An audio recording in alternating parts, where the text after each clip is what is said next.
प्रभु जीशु ख्रीष्ट अति बहुमूल्य नाम संपर्क इंडिया द्वारा प्रस्तुत कार्यक्रम नुआ सकाल आशार आज अध्याय मुझे स्वागत जनाए। प्रभु आपण मान प्रत्येक को बाहुल्य रूपे आशीर्वाद करंतु। आज जो प्रसंग में प्रभु वाक्य आलोचना करने जा आलोच्य प्रसंग होछि आपणक परिचय कौन।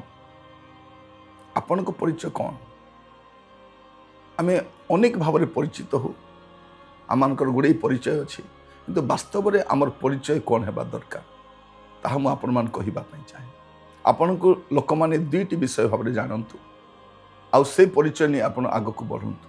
आमर को अनेक परिचय अच्छी आमर डिग्री को नहीं आम परिचय करिथाउ आमर आभिजात्य को आमर वंश को नहीं आम कौ वंशर आसीछु आमर पूर्व पीढ़ी कौन थिले आम से गुड़ाक नहीं बेले बेले गर्व करिथाउ दुख भी होता से कार्यकलाप सकाशे।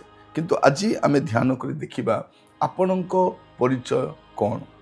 माथ्यू लिखित सुसमाचार तार 5 पर्व तार 13 और 14 पद लिखा जाए, तुम्हें माने पृथ्वीर लवण किंतु लवण जदि स्वादविहीन हुए तेबे ताहा काहिरे लवणत्व युक्त हेब ताहा आउ कौनसी कार्य योग्य नुहे केवल बाहरे पका जाई लोकमानक पाद तले दलित हेबार योग्य। तुम्हें माने जगतर ज्योति पर्वत उपर स्थापित नगर गुप्त हो रही न पारे। ये आम देखू आमर दीटा परिचय गोटे परिचय होची आमे होचु लवण। आमर परिचय कौन लवण माने गोटे स्वादविहीन समय आम बास करुचु गोटे जगत रे बास करुचु। लोक मान जीवन प्राय अलना तृप्तता नहीं आनंद नहीं खुशी नहीं गोटे अलना जीवन काटुछंती आमे होचु लवण। प्रिय भाई भौणी माने आपण जेकोसी खाद्य बनातु व्यंजन बनातु सबुठी लवणर आवश्यक अच्छी। आपण बिरियानी बनातु केबा कोनोसी सादा तरकारी बनातु कोनोसी स्थान रे मध्य लवणर महत्व रही। से 5 स्टार होटेल हो कि गोटे झुपड़ी कुड़िया मध्य हो रास्तार फुटपाथर दुकान हो बा कोनोसी होटेल मध्य हो आपण देखिबे लवणर चाहिदा रही। आ लवण अति गुरुत्वपूर्ण अटे आपण से अटंती। आपण परिचय कौन लवण अटे। आ लवण को देखिए लुण विषय में गोटे कथा देखू ताकू जदि गोटे ग्लास नेबे काच ग्लास नेबे गोटे ग्लास पानी नहीं कि गोटे स्पून लुण पकई दिंतु तापर ताकू स्पून रे आपण फेंटी दिंतु आपण देखिए जे सेठी आ लवण देखा जीवन किंतु स्वादता दे पारिबे।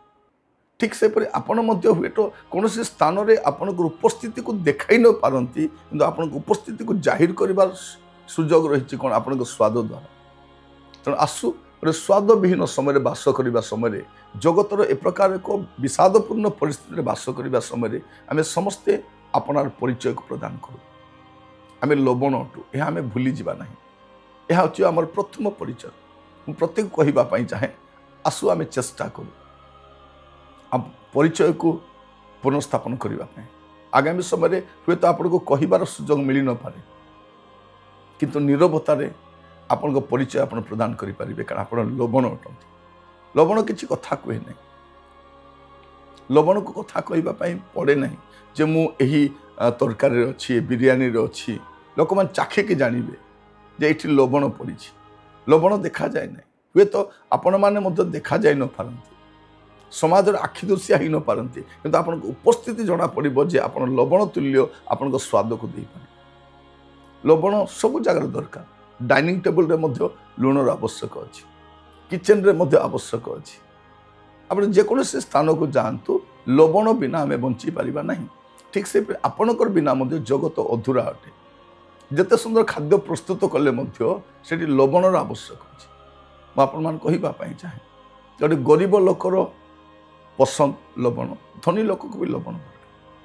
ଆପଣ ସେଇଆ ଅଟନ୍ତି। ଗ୍ରାମ ହଉ ବା ସହର ହଉ, କେତେ ବଡ଼ ସ୍ଥାନ ହେଲେ ମଧ୍ୟ ଲବଣର ଆବଶ୍ୟକ ଅଛି। ଆପଣ ସେଇ ଲବଣ ହୁଅନ୍ତୁ। ଆଜି ଆବଶ୍ୟକ ଅଛି। ଆପଣଙ୍କ ଉପସ୍ଥିତିକୁ ନିରବତା ସହିତ ପ୍ରକାଶ କରିବାର ଗୋଟେ ସୁଯୋଗ ରହିଛି। ଆସନ୍ତୁ ଆମେ ଚେଷ୍ଟା କରିବା। ତାପରେ କ'ଣ ଲେଖା, ତୁମେ ମାନେ ଜଗତର ଜ୍ୟୋତି। ଆପଣ କ୍ୟାଣ୍ଡେଲକୁ ଦେଖିଛନ୍ତି? କ୍ୟାଣ୍ଡେଲ ଲାଇଟ୍ଟା ତାର ଉପସ୍ଥିତିକୁ କିଏ ପ୍ରାଧାନ୍ୟ ଦିଅନ୍ତି ନାହିଁ, କିନ୍ତୁ ଗୋଟେ ଅନ୍ଧାର ଘରେ ଯଦି ଗୋଟେ କ୍ୟାଣ୍ଡେଲଟା ଲଗେଇଦେବେ, ଘର ଯାକ ଆଲୋକିତ ହେଇଯିବ। ଆଉ ବିଶେଷ କରି ଘରେ ଯେତେବେଳେ ଅନ୍ଧକାର ଆସିଯାଏ, ସେହି ସମୟରେ ଏଇ ଜ୍ୟୋତିର ଆବଶ୍ୟକ ଥାଏ। ଆପଣ ମଧ୍ୟ ଏ ମହମବତୀ ତୁଲ୍ୟ ଜଳି ଜଳିକି ଦେଖିବେ, ମହମବତୀ ସେ ଗର୍ଭସ୍ଥ ରୁହେ ନାହିଁ, ସେ ଜଳିକି ଅନ୍ୟକୁ ଆଲୋକ ଦେଇଥାଏ। ଆପଣ ମଧ୍ୟ ଜଳି ଜଳିକି ଅନ୍ୟକୁ ଆଲୁଅ ଦିଅନ୍ତୁ। ଆପଣଙ୍କର କାମ ହେଉଛି ନୀରବ। ସେ ମଧ୍ୟ କିଛି କଥା କୁହେ ନାହିଁ। କ୍ୟାଣ୍ଡେଲ କେବେ କଥା ହେଇନାହିଁ, କହିନାହିଁ ଯେ ମୁଁ କ୍ୟାଣ୍ଡେଲ, ମୁଁ ଶ୍ରୀଯୁକ୍ତ ଅମୁକ, ସେ କହିନାହିଁ କେବେ। ଲବଣ କହିନାହିଁ ମୁଁ ଶ୍ରୀମତୀ ଅମୁକ ବୋଲିକି। ଲବଣ ଲବଣ ଅଟେ, ଜ୍ୟୋତି ଜ୍ୟୋତି ଅଟେ। ଆମେ ସେ ଗୀତ ବେଳେବେଳେ ଗାଉ, ମହମବତୀ ଜଳେ ଯେମିତି ଶେଷ ହେବା ଯାଇ ଜଟେ, ମୋ ସାରା ଜୀବନ ଗୌରବ କାରଣ, ଜଳିଯିବି ନାମ ସୁମରି, ପ୍ରଭୁ କରୁଣାରେ ଆଶ୍ରୟ କରେ। ଆଗାମୀ ସମୟରେ ଠିକ୍ ସେହିପରି ଆମମାନେ ଜ୍ୟୋତି ସ୍ୱରୂପ ବଞ୍ଚିବା। କାରଣ ଚାରିଆଡ଼େ ଅନ୍ଧକାର, ଚାରିଆଡ଼େ ମନ୍ଦତା, ଦୁଷ୍ଟତା, ଭ୍ରଷ୍ଟତା। ଆଗାମୀ ସମୟରେ ହୁଏତ ଆମମାନଙ୍କୁ ପ୍ରଚାର କରିବାର ସୁଯୋଗ ମିଳିନପାରେ, କିନ୍ତୁ ଆମେ ନିରବତା ସହିତ ଆମର ଜୀବନର ଉପସ୍ଥିତି ଦ୍ୱାରା ଆମେ ଜଣାଇ ପାରିବା ଯେ ଜ୍ୟୋତି ଏଠାରେ ଅଛି। ଆଜି ଯେଉଁ ଅନ୍ଧକାର ଚାରିଆଡ଼େ ଘେରି ରହିଛି, ଆପଣ ହସ୍ପିଟାଲରେ ଯାଆନ୍ତୁ, ୟୁନିଭର୍ସିଟିରେ ଯାଆନ୍ତୁ, କୌଣସି ସ୍ଥାନରେ ଯାଆନ୍ତୁ, ସେଇଠି ଅନ୍ଧକାର ରହିଛି। ଆଉ ସେ ଅନ୍ଧକାର ମଧ୍ୟରେ ଆପଣ ନିରବତାର ସହିତ ଆପଣଙ୍କ ଜ୍ୟୋତିକୁ ପ୍ରକାଶ କରିପାରିବେ। ଆଜି ସବୁ ଅନୁଷ୍ଠାନରେ ଅନ୍ଧକାର ଚାଲିଛି, ସବୁ ଅନୁଷ୍ଠାନରେ ମନ୍ଦତା ଅଛି, ଭ୍ରଷ୍ଟତା ଅଛି, ଦୁରାଚାରୀପଣ ଚାଲିଛି। ଏହିପରି ପରିସ୍ଥିତିରେ ଆପଣ ନିରବତାରେ ଜଣାଇ ପାରିବେ ଏଠାରେ ଗୋଟେ କ୍ୟାଣ୍ଡେଲ ମଧ୍ୟ ଅଛି, ଏଠାରେ ଗୋଟେ ଲବଣ ମଧ୍ୟ ଅଛି। ପ୍ରଭୁ ଆପଣଙ୍କୁ ସାହାଯ୍ୟ କରନ୍ତୁ ଠିକ୍ ସେହିପରି ଭାବରେ ଜୀବନ କାଟିବା ପାଇଁ।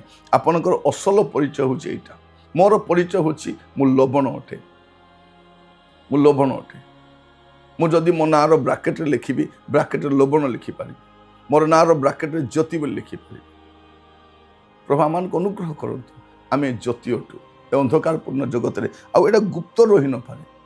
ଯଦି ଜ୍ୟୋତିଟା ଲଗାଗଲା, କ୍ୟାଣ୍ଡେଲଟା ଲାଗିଲା ଘରେ, ଲୁଚି ପାରିବନି। ଆମେ ସମସ୍ତେ ଚେଷ୍ଟା କରୁଛୁ ଅନ୍ଧକାରକୁ ଘୋଡ଼େଇବା ପାଇଁ, ଅନ୍ଧକାରକୁ ଘୋଡ଼େଇ ହେବନି। ସେ ଅନ୍ଧକାରପୂର୍ଣ୍ଣ ଜାଗାରେ ଗୋଟେ କ୍ୟାଣ୍ଡେଲ ଲଗାଇଦେଲେ ଆଲୁଅ ହେଇଯିବ।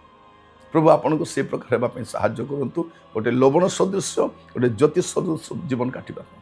ପ୍ରଭୁ ଆପଣମାନଙ୍କ ସହିତ ରହି କଢ଼େଇ ନିଅନ୍ତୁ। ପ୍ରାର୍ଥନା କରିବା। ଅନୁଗ୍ରହକାରୀ ପିତା ପରମେଶ୍ୱର, ଆମେ ଆପଣଙ୍କୁ ଧନ୍ୟବାଦ ଦେଉଛୁ ପ୍ରଭୁ, ଆମର ଅସଲ ପରିଚୟ ଆମମାନଙ୍କୁ ବୁଝେଇଥିବାରୁ। ପ୍ରଭୁ, ଅନେକ ସ୍ଥାନରେ ଆମେ କହିବାର ସୁଯୋଗ ପାଉନାହୁଁ। ଆମମାନଙ୍କର ଶ୍ୱାସ ରୁଦ୍ଧ କରାଯାଉଛି, ଆମର ସ୍ୱରକୁ ଦବେଇ ଦିଆଯାଉଛି। ପ୍ରଭୁ, ଧୀରେ ଧୀରେ ଆମମାନଙ୍କ ପ୍ରତି ଅନେକ ପ୍ରକାର ବିପରୀତ ପ୍ରତିକ୍ରିୟା ଦେଖାଯାଉଛି। ପ୍ରଭୁ, ଆମମାନଙ୍କୁ ସାହାଯ୍ୟ କର, ଆମର ଅସଲ ପରିଚୟକୁ ଯେପରି ଆମେ ନ ଭୁଲୁ। ଆମେ ଲବଣ ଅଟୁ, ଆମେ ଜ୍ୟୋତି ଅଟୁ। ପ୍ରଭୁ, ପ୍ରତ୍ୟେକଙ୍କୁ ଜ୍ୟୋତି ସ୍ୱରୂପରେ ବଞ୍ଚିବା ପାଇଁ, ଲବଣ ସ୍ୱରୂପ ବଞ୍ଚିବା ପାଇଁ ସାହାଯ୍ୟ କର, ଅନୁଗ୍ରହ କର। ପ୍ରାର୍ଥନା ଶୁଣିଥିବାରୁ ଧନ୍ୟବାଦ ଦେଇ ପ୍ରାର୍ଥନାଟି ମୋର ପ୍ରାଣର ପ୍ରିୟ ଯୀଶୁଙ୍କ ନାମରେ ମାଗିଲି ପିତା, ଦୟାରେ ଗ୍ରହଣ କରନ୍ତୁ। ଆମେନ୍। ପ୍ରଭୁ, ଆପଣମାନଙ୍କୁ ପ୍ରତ୍ୟେକଙ୍କୁ ବାହୁଲ୍ୟ ରୂପେ ଆଶୀର୍ବାଦ କରନ୍ତୁ। ପ୍ରଭୁ ଅନୁଗ୍ରହ କଲେ ନୂଆ ଅଧ୍ୟାୟରେ ଜଡ଼ିତ ହେବା। ବିଦାୟ ଦିଅନ୍ତୁ। ପ୍ରଭୁରେ ରୁହନ୍ତୁ। ନମସ୍କାର।